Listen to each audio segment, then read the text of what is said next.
describing poetry books is hard. But yeah, I don't know if it even has a blurb since it's a poetry collection. The dedication says, toward the missing and murdered Indigenous and Native women, girls, trans women, non-binary, and two-spirit people in our families, communities, and across the Americas and other occupied lands, in thinking of the touch and tenderness you deserve. Toward my mother, who generously imagined and taught me a way of love, along which I and my beloveds can be the most possible. Toward our many bodies of flesh, language, land, and water, toward all we have been born for and carry and have yet to become of love. Wow.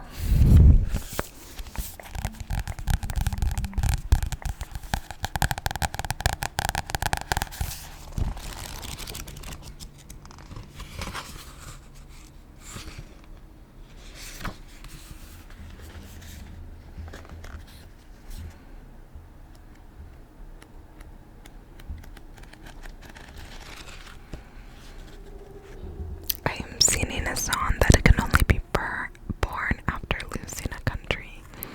Joy, Aro. That's the quote at the beginning.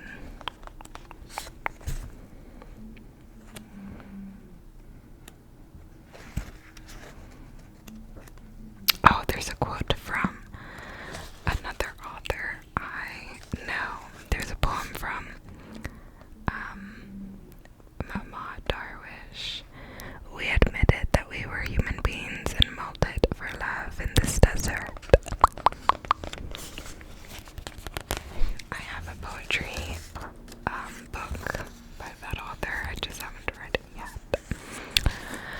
Okay, post-colonial love poem. I've been taught bloodstones can cure a snake bite, can stop the bleeding most people forget. This when the war ended. The war ended depending on which war you mean. Those we started before those millennia ago and onward. Those which started me, which I lost and won. These ever-blooming wounds I was built by wage, so I wage love and wars. Always another campaign to march across. A desert night for the cannon flash of your pale skin, settling in a silver lagoon of smoke at your breast. I dismount my dark horse, bend to you there, deliver you the heart full of all my thirsts. I learned to drink in a country of drought. We pleasure to hurt, leave marks the size of stones, each a cup ocean polished by our mouths. I, your lapidary wheel turning green, mottled red, the jaspers of our desires. There are wildflowers in my desert which take up to 20 years to bloom. The seeds sleep like geodes beneath hot feldspar sand until a flash flood bolts the arrow, lifting them in its copper current, opens them with memory. They remember what their God whispered into their ribs. Wake up and ache for your life. Where your hands have been are diamonds, on my shoulders, down my back, thighs, I am your culprit. I'm in the dirt for you. Your hips are quartz light and dangerous. Two rose-horned rams ascending a soft desert wash. Before the November sky untethers a 100-year flood, the desert returned suddenly to its ancient sea. Arise the wild heliotrope, scorpion weed. Blue Phacelia, which hold purple the way a throat can hold the shape of any great hand.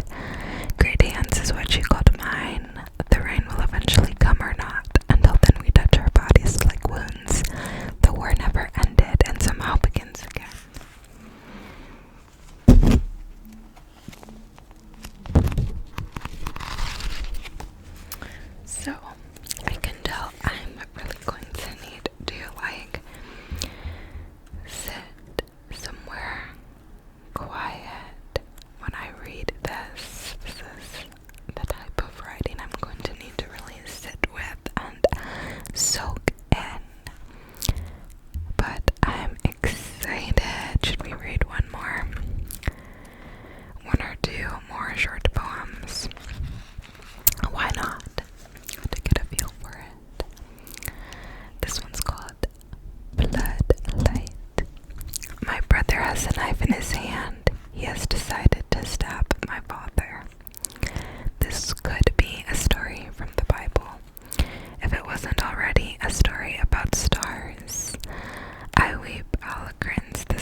dwells, and them is what stains in me. It brings my brother to the ground.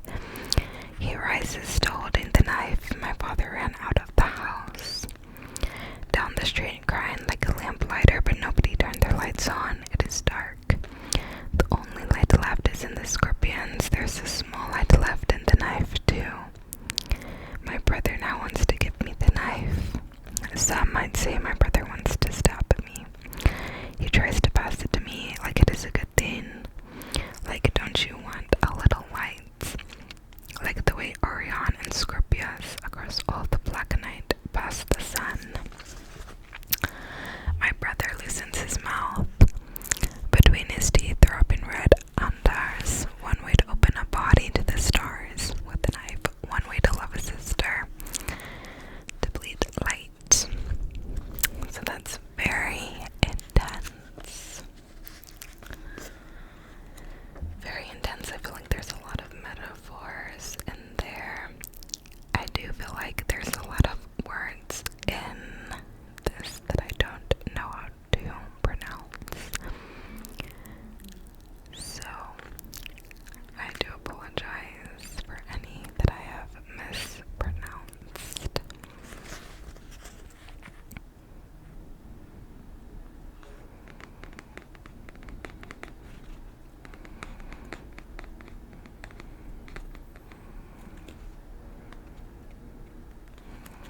Wow, this next one looks like it's intense.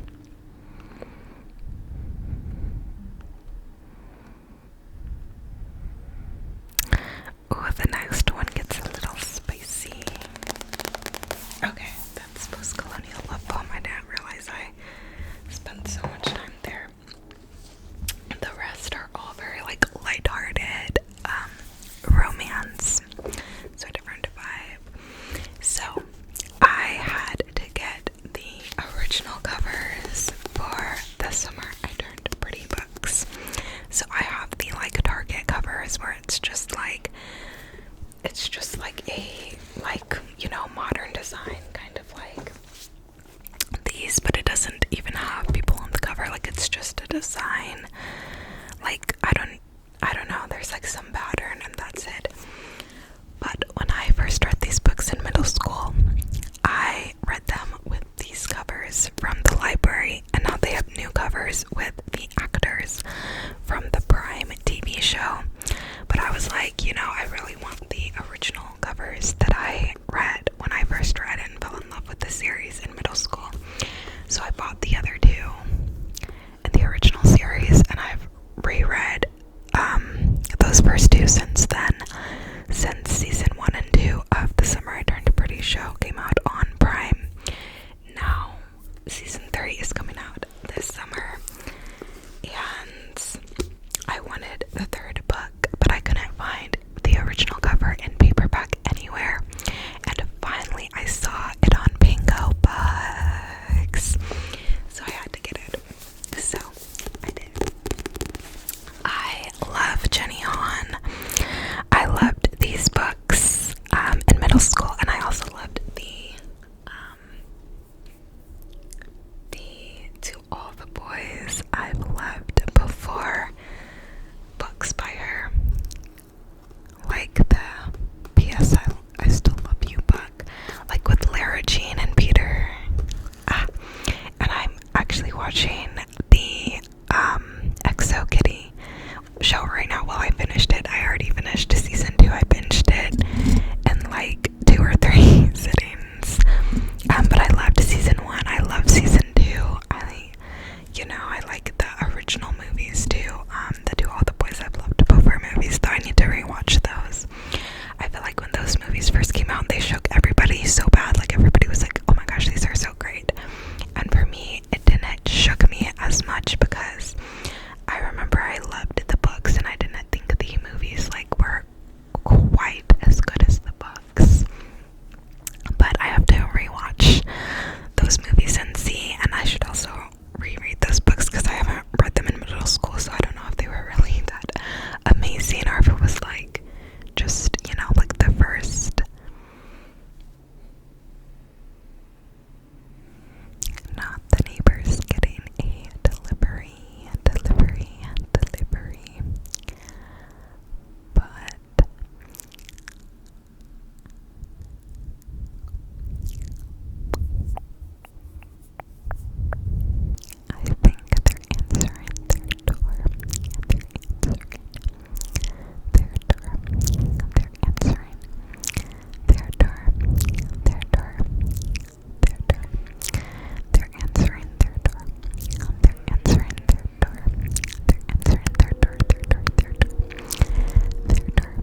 reread them and see if they were really that good or if they were just like the first romance books I was loving in middle school. Who knows, but I used to read these books like as they came out. But yeah, and I would literally get them from the library. But yeah, so now I have all three of the original covers, which I'm so happy about, and I don't know what I'm gonna do with the new covers. Like, they are cute and I do like them, but I wanted the OG covers for nostalgia, and I feel like they look very dreamy. Like, these actually have like a beach house covers, whereas the just plain design covers, like, I don't know, like, they're cute, but I prefer like a cover with like this than like the cutesy like design. Like, I don't know, those covers have grown on me a lot, but I don't know. But yeah, okay, I'll read the back, but keep in mind this is the third book, so it might like spoil it if you haven't read the first two, so you can skip ahead if you don't want to know the blurb. If you watch the show, you know the books will also be spoiled for you, but the author said they might actually change the ending. She said it's not a guaranteed that the brother she ends up with in the books will be the one she ends up with in the show, so we shall see.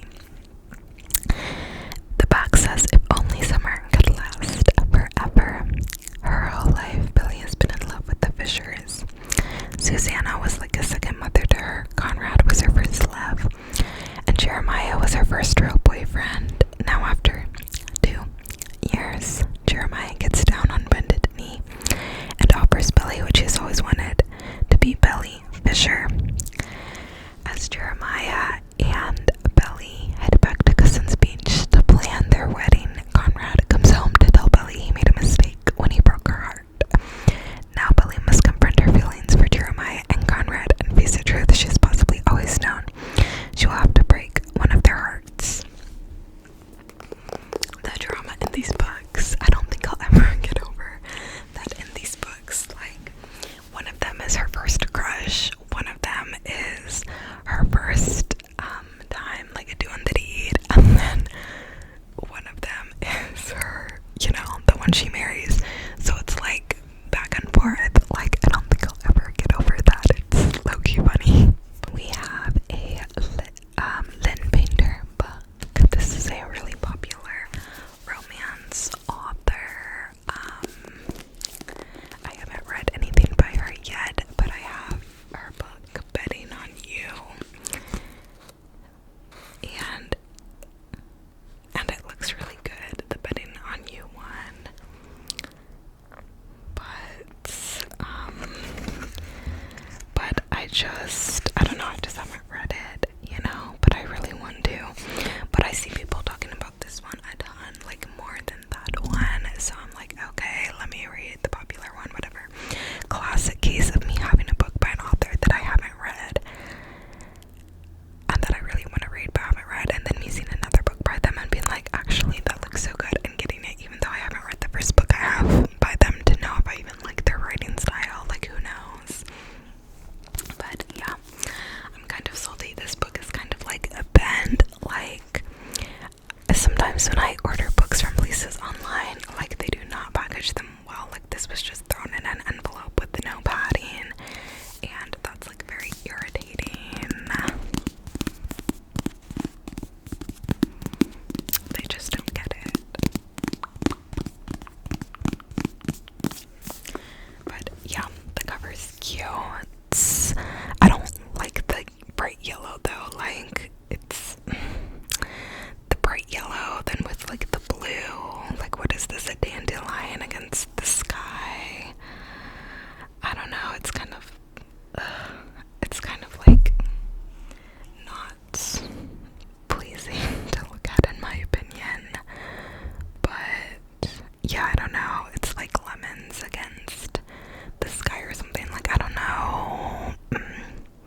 the Great Gnome Decapitation. It's Liz's senior year, a time meant to be rife with the milestones, perfect for any big screen, and she needs Wes's help. See, Liz's forever crush, Michael, has just moved back to town, and horribly annoyingly, he's hitting it off with Wes. Meaning that if Liz wants Michael to finally notice her and hopefully be her prom date, she needs Wes. He's her in. So this is YA then. I don't know how I'm feeling about YA romance lately. Like, I feel like I'm gravitating more towards adult romance lately. But also it depends. Like, I really loved Her Royal Highness, and that was YA. I think. Was it set in college or high school? I don't know. I thought it was like YA. I'm pretty sure it's YA. There's no spice in it, so I think it's YA. But yeah, I don't know. I feel like I'm like in high school ones, I'm kind of like, okay, I feel like I'm kind of like aged past that, and I kind of want like to see more adult romances like set around my age. But I don't know, we'll see. Maybe it'll be cute. There are exceptions to every rule. But as Liz and Wes scheme to get Liz her magical prom moment, she's shocked to discover that she actually likes being around Wes, and as they continue to grow closer, she must re-examine everything she thought she knew about love, and rethink her own perception of what happily ever after should really look like. I mean, that part sounds really cute though, so I don't know, we'll see. We shall see.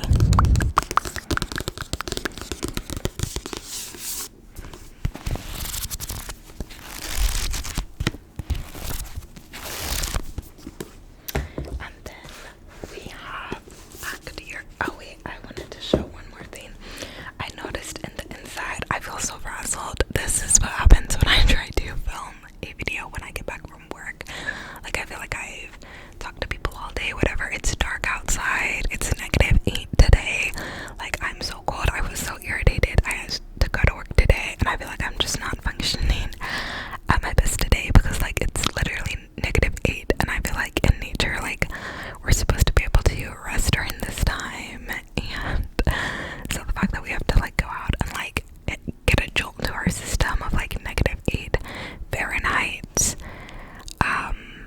and then, like, freeze in our cars and, like, do all that, like, I don't know, it's just irritating. Like, I feel like it's throwing me off, and I feel like it's not good for us, and I feel like we shouldn't have to do that. But yeah, I just got back from work a little bit ago, and then ate, and then I had all these books that came, so I was like, oh my gosh, let me do a little video, which I feel like the only types of videos I've been doing lately are book hauls, because every time I get a few more, I'm like, let me do a book haul instead of just waiting and doing them all at once. But I also feel like I haven't really felt like rambling lately, like doing a dedicated ramble video, which is like the other type of video I normally do over here, but I just haven't been feeling it. But now, of course, I'm going off on tangents and rambling a ton in this video, so I'm sure those videos will be back at some point probably soon. But yeah, it's super cold, and I haven't felt like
So, and trying to stretch a lot. So I feel like I'm doing like really well. Like something just, I think because it got so cold outside, I was feeling like I wasn't getting out as much and like going out as much, and I was like, oh, I need to be more intentional about like being healthy when it's like super cold like this. So that has actually helped me like really get into a habit of just like making sure I'm at least like walking every day. But yeah, and then also like being in the office 4 days a week, like I just feel like it really can have like a negative effect. Like your hips can get tight from like sitting in a chair a lot. So like when I get home, I'll usually like sit on my exercise ball at home because that's like better for, you know, your hips to be looser. And when I'm at work, even when I'm in my chair, I'm like constantly like moving back and forth, like kind of like swaying and like doing that because I don't want to be just rigid all day. But yeah, I'm really making an effort because since it's so cold, I'm like, I need to actually be more intentional during this time. Though I also think this time of year is like really important to rest. But yeah, that's a completely different tangent.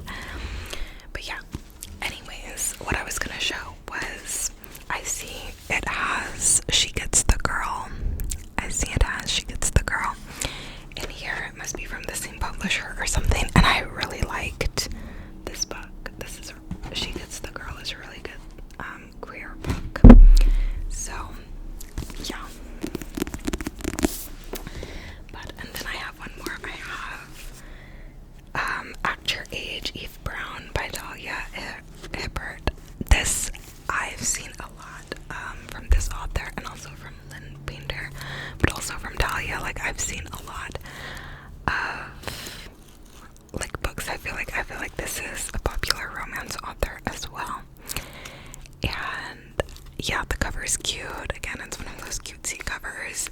This one doesn't have a weird color scheme going on. Like I can vibe with the blue and the purple and the white. These colors I feel like go together. That yellow and blue. Nar. But yeah, it's got the music notes. It's definitely got a very like rom-com-y cover, which like rom-coms aren't usually like 5 stars for me, but they can be really cute sometimes. So the back says, Eve Brown is a certified hot mess. No matter how hard she tries to do right, her life always goes horribly wrong. So she's given up trying. But when her personal brand of chaos ruins an expensive wedding, I feel like I'm having trouble reading today too. Like I'm just like way off my game right now. But okay. When her personal brand of chaos ruins an expensive wedding, someone had to liberate those poor devs. Her parents draw the line. So this must be YA2. It's time for Eve to grow up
like 8 more books I'm gonna have soon because I'm getting Iron Flame. Not Iron Flame, I'm getting Onyx Storm since it was just released. And I'm getting Wicked since I saw the movie. And then there was like a few romances I wanted to get that have been super popular, that have been on my radar for like 2 years that I haven't gotten and haven't read. And then there was like a couple classics, so like there will probably be like two more book hauls very soon, or maybe like they'll go out before this. I don't know, whichever one has Onyx Storm in it, I'll probably post first since that's like a hot topic book right now. But yeah,